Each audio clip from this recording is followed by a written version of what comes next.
Suetonius, Roman historian and senator. Suetonius was a Roman historian, senator, and imperial official. He served as chief secretary to Emperor Hadrian, AD 117-138, and had direct access to imperial records. He was a friend and contemporary of Tacitus and does not contradict Tacitus at any point. Like many ancient historians, Suetonius was not alive for every event he recorded, and yet his work is considered unquestioned Roman history. That's how history works. The Bible is a myth, a bad argument. You may hear atheists say the Bible is not history, but myth. This argument falls apart immediately. The same Roman historians they trust for Roman history mention Jesus, Christ, mention Christians, mention Pontius Pilate, mention persecution, and confirm events described in Acts and Hebrews. You don't get to accept Roman history except where it overlaps with the Bible. Why Christianity spread so fast? Christianity didn't spread in a vacuum. Many Gentiles were already God-fearers, proselytes familiar with the Old Testament scriptures. They already knew a Messiah was coming. He would be called God. Isaiah 9, verse 6, he would bear the eternal name of God. Jeremiah 23, 5-6. He would be Jewish from the tribe of Judah. So when Christians preached Jesus as the Christ, the message already made sense. The real questions. Ask the right questions. Why do Roman historians call Jesus the Christ? Why do they say Christians worshipped him as God? Why do Roman records, our first non-Christian sources, confirm what the Bible already says?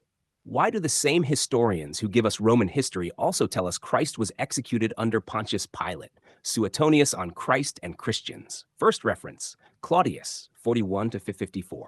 Suetonius writes, open quote, because the Jews at Rome caused continuous disturbances at the instigation of Chrestus, he expelled them from the city. Close quote.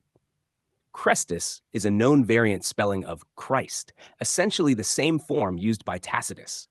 This refers to riots in Rome around AD 49, which led to Jews being expelled. This directly matches Acts 18, verse 2, where Paul meets Aquila and Priscilla, who had just left Rome because Claudius ordered all Jews to leave. That's Bible history confirmed by Roman history.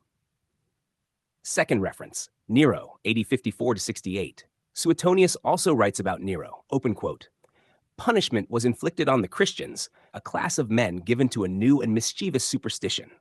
Close quote. This matches Tacitus almost word for word. To Romans, superstitio meant an unauthorized religious movement, not recognized by the Roman state, seen as dangerous or fanatical. It does not mean false, it means unapproved. What we learn from Suetonius. From just two short references, we learn 1. Jews were expelled from Rome because of disputes connected to Christ.